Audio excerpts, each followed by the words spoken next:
All right, so I'm here for your regular monthly market update, but nothing earth shattering, guys. It's going to taper off a little bit through the end of the year. I've been saying that for the last couple of months, and that's pretty normal. That's seasonal. That is not because of recession. That is not because of rates. That is just how things go. And I'm going to show you how long things have been like that. So, as I always taper it, I've got, or just to give you context, I'm looking at the South Metro Denver Realtor Association data set. So, this is 7 county Denver Metro. I like that better than some of the other statistics, Denver Metro stats out there that include Boulder and Weld and other things that are not really reflective of our Denver market. So in 2020 to 2022, we're just absolutely crazy. So for now, I'm still backing it up further for y'all to get some context, but we typically peak in the summer as far as May, June prices for April, May shoppers. Okay. So our prices will go up in the spring, peak in the summer, go down in the fall and the winter. That's normal. That even happened while things were crazy. 2020 was just different. And then the rates, it started early in 2022 because the rates went up so quickly. They increased so rapidly in March of 2022. So that affected April closings and April shoppers and thereon for the rest of the year. We had our market adjustment through this period. So you can see we recovered a lot of that this spring. Things came back in the spring, topped out in the summer as they usually do. June prices and June closings are May shoppers. So I don't know how many times I need to say that. Not nearly as many people go shopping for houses in June and July as they go in March, April, May. That's really when we have our most significant buyer demand out there. So you can see prices, our median price for the Denver Metro, this includes both condo, townhome, single family, all of our ownable properties for residential properties, was down to 575 a little bit. I expect it to go down for the next couple of months through January closings, to be honest. Things may actually pick up a little early. We'll kind of see because there's been some rate volatility. It went down about 3/4 of a point last week, but now it's already up again yesterday and today. So there's a lot of volatility in the rates. But I think the people are out shopping. That's not going to make much of a difference. About 1 in 4 to 1 in 5 right now is cash. Our cash closing rate for October closings was about 22%. So a lot of people are like, oh, it's all cash. It's all cash. Well, 1 in 4, 1 in 5, but not all of them. So we do have the majority are being financed properties through different avenues.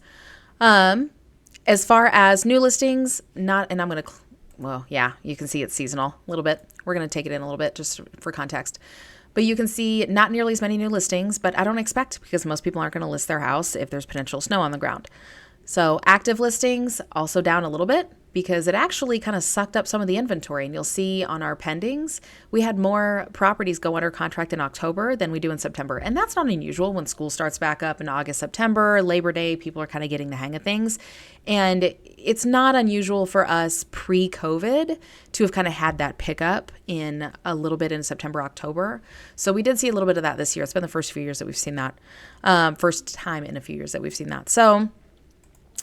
But that sucked up some of that supply. Still closings, but it's going to slow down for the rest of the year. Days in MLS, this will continue to go up. You can see COVID years are non-comparable, so let's back up a little bit. But 2018, 2019, I think is pretty similar market conditions, seasonal market condition to what we've got now. So we're kind of right on track there. 17 days for our typical median days in MLS. So how long a property is listed and sitting on the market available before it goes under contract. That was 17 days in 2019. 14 days in 2018. We're at 15, kind of right on par at that 2 to 3 week mark, just over 2 weeks. I think it will continue to go up here for the next couple of months. It'll just be slow. It's going to be holidays. People are busy. They have plans. Months of supply. You can see we actually had more supply in the last couple of months than we've had in a while, but very similar to 2018, 2019 market. I was surprised because those pendings still stayed pretty active, that our months of supply, took a little bit of a hit in the last month. But we just had listings coming on and more of that getting purchased up. So people are still buying things and they're not sitting on the market forever. Median days on market is only a couple of weeks. Price per square foot, I'm going to skip that. I'm going to go to showings and let's see if my head's probably in the way on these. But you can see that on this one, I kind of go to average, but average showings to pending is taking about 14 median 10, so somewhere 10 to 14 showings to get an offer that will actually get the property to pending and get under contract. And our showings per listing per month is only about 5. So, but that's also on, I believe that's an average showings per listing, not a median. So, but that's why our days on market, it kind of depends on the property type. But just to give you an idea I'm setting expectations with sellers on traffic, and some sellers, I'm lining up those listings for January, February, because I think that's going to be a more successful time for a lot of sellers if your goal is more traffic, selling faster, and for a higher price. There are sellers right now that if you have a property that is ideal for an investor, ideal for a flipper, ideal for somebody to come in and do some cosmetic updates and either buy and hold and rent or flip and sell, now is going to be a better time to list. So potentially January, like between now and January, because those people that are turning over those properties and doing those updates need a month or two to do it. And then that puts them in a better position to market in February, March, and April. And they may not have the funds to do that in February, March because they're tied up in their other properties. So I do see a lot of investors out there right now really, really, really scrambling to get their purchases done so they can make their investments over the next couple of months and then sell those properties in the spring. I do have an investor client that decided to sell recently, and that worked really well. They actually offered some seller financing, and we closed with some seller financing. It was a win-win for both parties. Seller gets to make some money on the interest. Buyer investor got to make save a little bit of money on their financing versus going conventional and having to pay a higher rate. So there's definitely some opportunities out in the market. The biggest opportunities right now are for the buyers. They are for the buyers that cannot compete in an aggressive market. They are for the low down payment buyers, not a lot of cash, got to figure something out buyers. And yes, the rates hurt, but when you wait for the rates to get to lower, so does everybody else. I am fully expecting an aggressive spring, especially if our rates go down in the 5s. It's going to be nuts. Everybody would come out of the woodwork to go buy something that's been waiting for a while. Even into mid to low 6s, if we have a 1% drop in the rates, 0.5%, 0.75% drop in the rates in a spring market, I think it's going to get aggressive again. And then your low down payment buyers that don't have the bidding room are going to be out of the market again. So I always advise my buyers that cannot compete financially to go shopping in the second half of the year, because that's when you're not having to compete against other buyers. You have some leverage. So our median concessions for October was a little over $2,400 as far as seller credits. So credit that the seller is giving to the buyer at closing for them to use for rate buy downs or closing costs.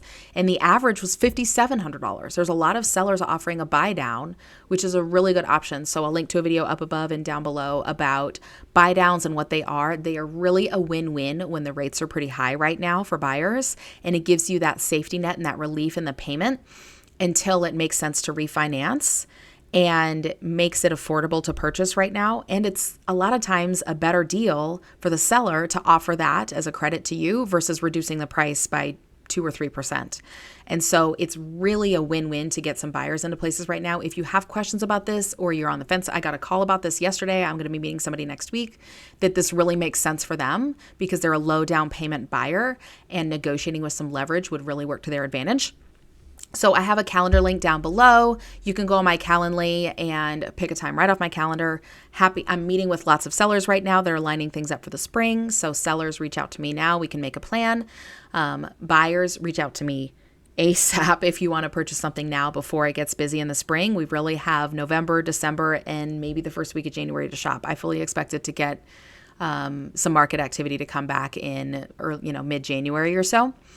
But even January is better than shopping in March or shopping in April when there's more competition. So reach out to me, schedule a time, let's chat, and let me help you make a game plan to get to your goal. So thanks so much for the time, and y'all have a great day.